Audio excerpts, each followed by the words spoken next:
Hello and welcome back, guys. Today we're going to be building and checking out the Q-Type Kainar ASY-TAC Fronteer model kit. Now this one's a lot smaller than the one I did previously, which was a 1/100 kit. This one is more akin to an SD Gundam. And honestly, today we're checking out to see if it's worth the money and if you should just pick up an SD Gundam or this guy. We'll be talking about everything on this kit, from the price, the quality, build time, and overall aesthetics of the kit. But before we get into our explanation of this model kit, just a small favor from our audience: if you would like and subscribe to this channel if you find it helpful, that would be wonderful. And of course, don't forget to hit that notification bell if you want to know when I'm dropping new videos for Gunpla content. Now, as you guys have seen in that previous video, and if you haven't, I'll link it here, but as you've seen in that previous video, I did do the 1/100 scale version of this, which had a lot of detail. It was very vibrant. If you haven't seen the video, I highly recommend you go check it out. But this particular kit has a lot less detail than that guy, even though it looks pretty good for such a small kit. So with all of that out of the way, let's just get straight into the aesthetics. So far, the aesthetics for this guy are amazing, and honestly, the size is a bit different than an SD Gundam, as he looks almost exactly the same size, but just slightly off, as I'll show him next to the larger MG right here. But overall, the colors are around the same as the larger one, almost looking like they're printed out of the same exact plastic, and the face details are the main difference, as these ones are a bit more cartoony than the larger kit. You can also see it's missing a lot of the smaller details over the body of the kit, and some of the dark parts are actually just stickers rather than just being dark plastic. Let's get into the quality and articulation for this particular kit. Now, you can't really move this guy around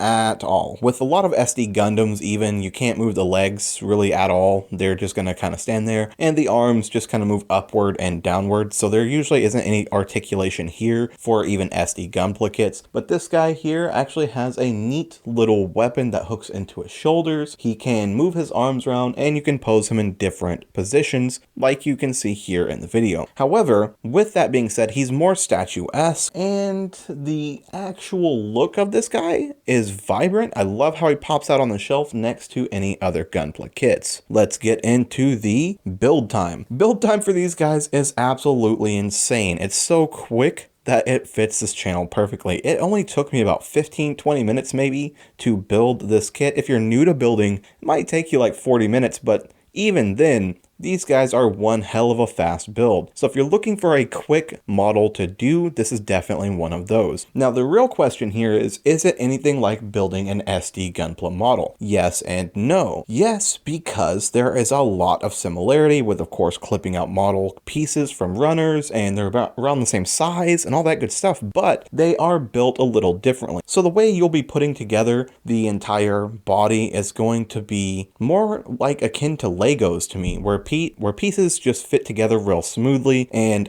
there's not a lot of guesswork or anything like that. So these are actually a bit more approachable to some degree than some SD Gunpla. Finally, let's get into the price of this kit. Coming in at $15 per kit of this particular kind, which we'll do a few more reviews on some others from the same series, so be on the lookout for that. But they're only about 15 bucks, which makes these perfect as entry grade, if you will, to being a model kit builder. They're definitely something I would suggest if you haven't tried model kits before and you're curious. That $15 price point makes it to where it's not that much to even find out if you like building model kits. Now, what's my verdict on this particular kit? Well, as we've seen in the size comparison, he is small, but not so small that I feel kind of like I've been ripped off for my price point or anything. I'll be honest, I have built kits like that where they were too small, and I was like, why was this so expensive? However, this $15 price point is amazing. The colors look great. I think it's perfect for beginners. And of course, if you're into building SD Gunpla, this could be another kind of hobby for you to get into that's almost exactly the same. Let's say you've collected all the SD Gunpla at your local model store, or online or whatever, but you want to get into something else. This guy is perfect for that. Guys, thank you so much for watching this video, and of course, if you want more Gunpla content, subscribe and hit that notification bell. Also, if you like this video, please show me by liking it over there on the like tab. And of course, I'll see you in the next video coming up right here.